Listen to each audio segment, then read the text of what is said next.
Hi hello viewers. இன்னைக்கு நம்ம secret of stock சேனல்ல பார்க்க போற வீடியோ என்னன்னா, நம்ம எதுக்காக ஸ்டாக் மார்க்கெட்டை சூஸ் பண்றோம் அப்படிங்கிறது தான். ஏன்னா இதுக்கு முந்தின வீடியோல நம்ம வந்து ஸ்டாக் மார்க்கெட்னா என்ன அப்படிங்கிறத பார்த்துருப்போம். ஸோ இதுல ஸ்டாக் மார்க்கெட்ல நம்ம ஏன் இன்வெஸ்ட் பண்ணணும், லைக் இன்வெஸ்ட் பண்றதுக்கு நிறைய வேரியஸ் பிளாட்ஃபார்ம்ஸ் இருக்கு. நம்ம ஏன் இதை சூஸ் பண்றோம் அப்படிங்கிறதுக்குள்ள எக்ஸ்பிளனேஷன் தான் இந்த வீடியோல கொடுக்க போறேன். ஸோ ஜஸ்ட் ஒரு 50,000 ருபீஸ் சேலரி வாங்குற மாதிரி அசியூம் பண்ணிக்கலாம். ஆஹ் ஒரு மந்த், அதாவது ரொம்ப யூஸ்வலாக உள்ள சேலரி வச்சு நான் வந்து எக்ஸாம்பிள் சொல்கிறேன். ஸோ அதில் வந்து ஒரு 30,000 ஸ்பெண்ட் ஆகுது. ஒரு 20,000 வந்து நம்ம சேவ் பண்ணுறோம் அப்படின்னு வச்சுக்கலாம். மந்த்லி எக்ஸ்பென்சஸ்லாம் இருக்குது. அண்ட் இதில் வந்து ஒரு 10% ஹைக், அப்புறம் நம்மளோட காஸ்ட் ஆஃப் லிவிங் வந்து ஒரு 8% இருக்குது அப்படின்னா, இது வந்து ஒரு பெர் ஆனம்னு கரெக்ட் பண்ணும்போது, இப்போ ஆனுவலி அப்படின்னு கனெக்ட் பண்ணும்போது நமக்கு வந்து 6 லேக் பெர் ஆனம் வரும். மந்த்லி 50,000 வாங்கினா. இதில் எக்ஸ்பென்சஸ்னு பார்த்தோம் அப்படின்னா 3,60,000 உங்களுக்கு எக்ஸ்பென்சஸ் இருக்கும். அண்ட் தென் சேவிங்ஸ்னு பார்த்தோம் அப்படின்னா 2,40,000 இருக்கும். இது வந்து கேஷாக நம்ம கையில் இருக்கக்கூடிய அமௌண்ட். இது வந்து நான் 50,000 சேலரி வாங்குற ஒரு சராசரியான ஒரு மேனோட சேலரி வச்சு கால்குலேட் பண்ணி சொல்லிட்டு இருக்கேன். அண்ட் இது வந்து நம்ம சும்மா கேஷாகவும் வச்சுக்கலாம், இல்லை நம்ம எதுலையாவது இன்வெஸ்ட் பண்ணலாம் இந்த சேவிங்ஸை. அந்த இன்வெஸ்ட்மெண்ட் தான் நம்ம இப்போ பார்க்க போகிறோம். லைக் சேவிங்ஸ்லேயே நிறையா இருக்குது. இப்போது அது வந்து ஒரு 20 இயர்ஸ்க்கு அப்புறம் அந்த நம்ம சேவிங்ஸ்னு சொன்னோம் இல்லையா, எவ்வளோ சொன்னோம், 2,40,000 சொன்னோம். இது வந்து ஒரு வருஷத்துக்குள்ளது. இதுவே இதே சேவிங்ஸை நம்ம வந்து ஒரு 20 வருஷம் கழிச்சு பார்க்குறோம் அப்படின்னா, அது வந்து 1.8 crore இருக்கும்.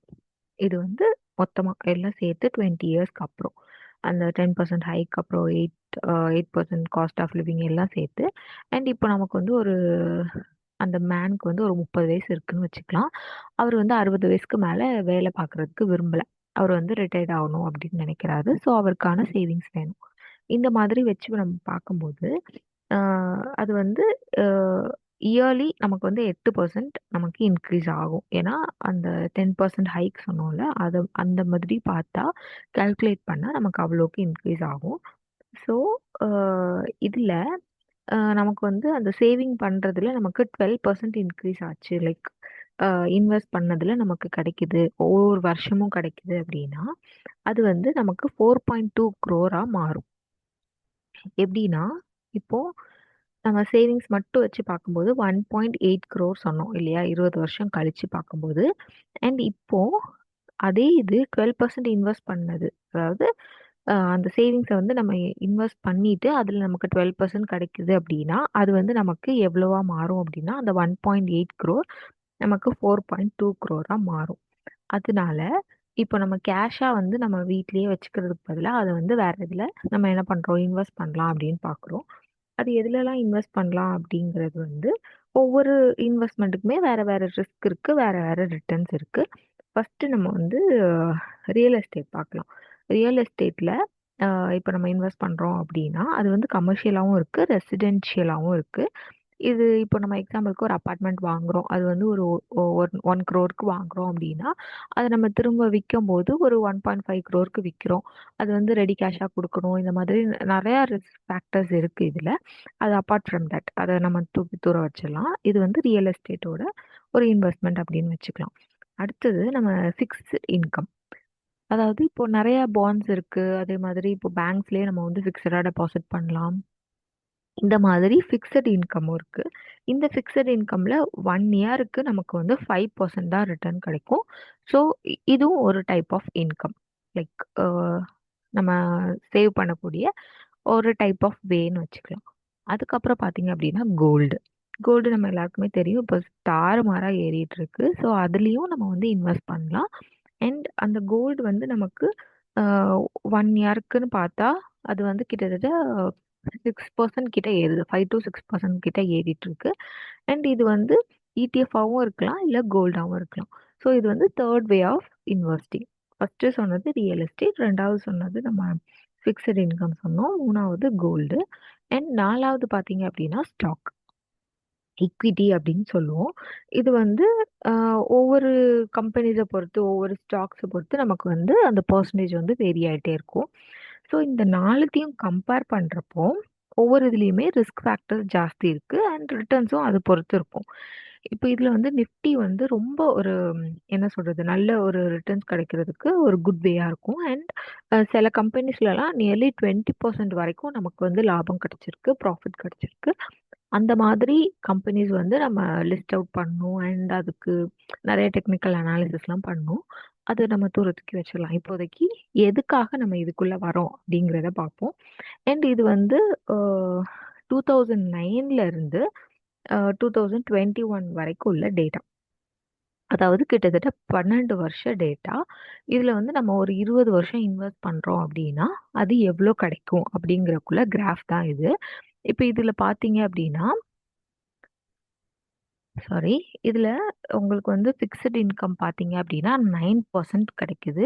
அது வந்து நம்ம 1.8 க்ரோர்னு சொன்னோம் இல்லையா, சும்மா வச்சுருந்தா லைக் அந்த 50,000 ரூபா சம்பளம் வாங்குறவங்களுக்கு 6 லட்ச ரூபா பெர் ஆனம் வருது. அதில் நம்ம வந்து 2,40,000 ரூபா நம்ம வந்து கேஷாக வச்சுருக்கோம் சேவிங்ஸாக. அது அப்படியே வச்சுருந்தா, சேவ் பண்ணியிருந்தா 20 வருஷத்துக்கு சேவ் பண்ணியிருந்தா நமக்கு வந்து 1.8 க்ரோர் கிடைக்கும். அண்ட் இதையே நம்ம வந்து ஃபிக்ஸட் இன்கம்ல போட்டிருந்தோம் அப்படின்னா அந்த 1.8 க்ரோருக்கு பதிலாக நமக்கு 3.3 க்ரோர் கிடைக்கும். அண்ட் இதுவே நம்ம வந்து கோல்டில் போடுறோம் அப்படின்னா அந்த 1.8 க்ரோருக்கு பதிலாக 3.9 க்ரோர் கிடைக்கும். அண்ட் இதுக்கப்புறம் நம்ம ஈக்விட்டியில் போடுறோம் அப்படின்னா அந்த 1.8 க்ரோருக்கு பதிலாக நமக்கு 5.4 க்ரோர் கிடைக்கும். இதுதான் இதில் உள்ள டிஃப்ரென்ஸ். இது வந்து 20 வருஷத்தோட டேட்டா. லைக் 20 வருஷத்துக்கு அப்புறம் நமக்கு எவ்வளோ க்ரோத் கிடைக்கும் அப்படிங்கிறது தான். அண்ட் இதில் வந்து கோல்டு வந்து நமக்கு 9% வரைக்கும் ஏறி இருக்கு. அண்ட் இன்கம் வந்து ஃபிக்ஸட் இன்கம் வந்து 5% வரைக்கும் ஏறி இருக்கு. அதாவது ஒரு இயருக்கு நான் சொல்கிறேன். ஸோ இதில் மூணுத்துலேயும் பார்த்தோம் அப்படின்னா இப்போ அந்த ரியல் எஸ்டேட்டில் வந்து ஜாஸ்தி ரிஸ்க் இருக்கிறதுனால ரிஸ்க் ஃபேக்டர்ஸ் இருக்கிறதுனால நான் அதை அவாய்ட் பண்ணிட்டு மற்ற மூணுத்துக்கும் டேட்டா அனலைஸ் பண்ணும்போது இந்த மாதிரி நமக்கு ப்ராஃபிட் கிடைக்குது. ஸோ இருக்கிறதுலே பெஸ்ட்டுன்னு பார்க்கும்போது நமக்கு ஜாஸ்தி ப்ராஃபிட் கிடைக்கிறதுன்னு பார்க்கும்போது ஈக்விட்டி தான். அதனால தான் நம்ம ஸ்டாக்குக்கு தைரியமாக போகலாம் அப்படின்னு சொல்கிறேன். ஏன்னா இப்போ கோல்டு வந்து நம்ம நினச்சி பார்க்காத அளவுக்கு ஏறிட்டு இருக்கு. ஆனால் அதோட டேட்டா பார்த்தாலுமே கோல்டு அவ்வளோக்கு நமக்கு ப்ராஃபிட் தரல. அப்போ யோசிச்சு பாருங்க ஸ்டாக் எவ்வளோக்கு, அதாவது நம்ம கரெக்டாக அனலைஸ் பண்ணி எடுத்தோம் கவுத்தோன்னு இல்லாமல் பொறுமையாக வெயிட் பண்ணி கரெக்டான கம்பெனிஸ் லிஸ்ட் பண்ணி வாங்கினோம்னா we get a good profit in the stock market. அதுக்கப்புறம் நான் இன்வெஸ்ட் பண்ணாமல் இருந்தோன்னா இன்வெஸ்டிங்னு சொல்லிட்டோம். இன்வெஸ்ட் பண்ணுறதுனால என்ன ஆகுதுன்னு அதே தான். எக்ஸாம்பிளுக்கு 50,000 எடுத்துக்க சொன்னேன். Living expenses 30,000. அதுக்கப்புறம் நம்ம வந்து சேவ் பண்ணுறது 20,000. இது வந்து க்ரோத் பொட்டன்ஷியல் இல்லாமல் போயிடுச்சு அப்படின்னா இந்த 20,000 என்னவாயிடும்னா மைனஸில் போயிடும். ஏன்னா அந்த 20,000 வந்து நமக்கு ஃபியூச்சர் வேல்யூ எப்படி இருக்கும் அப்படிங்கிறது நமக்கு தெரியாது இன்வெஸ்ட் பண்ணாமல் இருந்தோம்னா. இப்போ இன்வெஸ்ட் பண்ணும்போது நமக்கு அதுலேருந்து கொஞ்சம் சில காசு கிடைக்கும், சில இன்ட்ரெஸ்ட் கிடைக்கும். அந்த இன்ட்ரெஸ்ட்னால நமக்கு அந்த மணியோட வேல்யூ வந்து நமக்கு இன்க்ரீஸ் ஆகுது. ஸோ கேஷாக வச்சுருக்காம நம்ம வந்து எதுலையாவது லைக் நமக்கு எதில் கொஞ்சம் கான்ஃபிடென்ட் இருக்கோ இதில் வந்து கண்டிப்பாக ப்ராஃபிட் கிடைக்கும் அப்படின்னு இருக்கோ அதில் வந்து நம்ம கண்டிப்பாக இன்வெஸ்ட் பண்ணணும். இன்வெஸ்ட் பண்ணால் தான் நம்மளோட மணி வந்து ரொம்ப என்ன சொல்கிறது வேல்யூவாக இருக்கும் அப்படிங்கிறது சொல்லிக்கிறேன். அண்ட் நெக்ஸ்ட் வீடியோவில் நம்ம வந்து எக்கோசிஸ்டம்னா என்ன, அந்த ஸ்டாக் மார்க்கெட்டோட எக்கோசிஸ்டம் பற்றி அண்டர்ஸ்டாண்ட் பண்ணிக்கலாம். ஸோ இவ்வளோ ஈஸியாக நம்மளால் இன்வெஸ்ட் பண்ண முடியும் அப்படின்னா இன்னும் ஏன் waiting, happy investing. Thank you for வாட்சிங் வியூவர்ஸ். இன்னொரு வீடியோவோட திரும்பியும் சந்திக்கிறேன். until then bye from Raj. Bye bye. Thank you for watching.